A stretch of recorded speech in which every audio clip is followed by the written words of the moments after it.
হৈ গ'ল silver coin ইয়াতে 5 গ্ৰামছ টু হেৰি কৰি দিয়া আছে নেক্সট আছে আপোনাৰ এখন ৰেফাৰেল ভাউচাৰ এখনত আপডেটন হৈছে ইয়াতে কি হৈছে মোৰ তাত এখন ৰেফাৰেল ভাউচাৰ আছে মই সেই ভাউচাৰটো লৈ আনিছো সো কি হ'ব ইয়াতে মই আনি পেলে কিনিছো ঠিক আছে ইয়াতে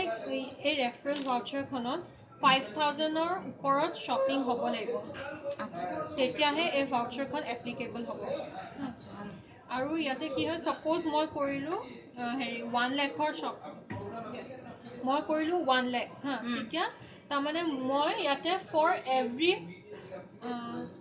10000 no for every rupees 400 1 points পাই আছে গম পাইছে তো মই 1 লাখৰ শ্বপিং কৰোতে মই পালো 250 points না আৰু টকা 250 points তাৰ পিছত সপোজ মই ইয়াতে জেৰিফক ৰেফাৰ কৰি থৈ গৈছো সো হেতু জেৰিফ যেতিয়া আহিব সপোজ কিনিলে জেৰিফে আহিলে তাইছো জেৰিফে কিনিলে এবাউট around আপোনাৰ 5 lakhs 5 lakhs কিনিলে সো হি একে সেম প্ৰসেস আপোনাৰ rupees 400 ৰ কাৰণে every 1 point পায় সো হে হিচাপত জেৰিফে পালে 750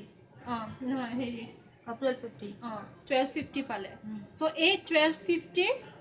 25% মোটালে যাব আচ্ছা ই ইয়াৰটা 1250 থাকিবই বাট সেইটো এক্সট্ৰা তাত প্লাস 25% ইয়াৰটালে গুছি যাব তা মানে মোটা প্লাস 313 সাৰপ্লাস পইণ্টস আহি যাব আচ্ছা তাইছো এই মানুহটোক এখন ৰেফাৰেল ভাউচাৰ দিলে সো এও গৈপলে কাবাক ৰেফাৰ কৰিলে হি কিনিলে কিবাটা হি যিমান জিতু কিনিলে কিনিব তাত 25% তাৰ ইয়াত গুছি যাব আকৌ মানে পইণ্টছৰ 25% আহি এনেকে গতিকে এই চেইনটো কন্টিনিউ মানে সপোজ এটু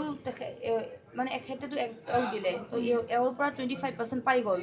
এখেতে আৰু এটা যেতিয়া দিব এই 25% টো ওপৰটো একো নাথাকে যেতিয়া এই মাজৰতে পাবো এও যাক ৰেফাৰ কৰিব হেজনে যেতিয়া আহি পেলে কিনিব সপোজ জেৰিফে আহি পেলে তৃষ্ণাবা তোমাক ৰেফাৰ কৰিলে তুমি আহি পেলে কিনিলা তো তেতিয়া আমাৰ জেৰিফে আহি যাব পইণ্টছৰ 25% জেৰিফে পাব মানে 25% টো বেসিক্যালি মানে যিমান কাস্টমাৰ ৰেফাৰেন্স দিব ওয়ান টাইম মানে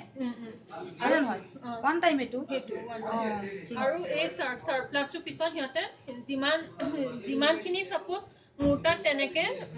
250 পইণ্টস আছে সো মই যেতিয়া এদিন পারচেজ মোটা এ পইণ্টস একিউমুলেট হৈছে মই যেটাখন পারচেজ কৰি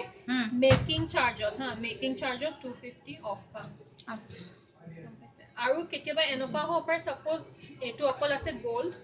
আৰু হেৰি আপোনাৰ পিনে ডায়মণ্ড প্লাটিনাম সিলভাৰ এবোৰ এপ্লিকেবল নহয় সিলভাৰত নহয়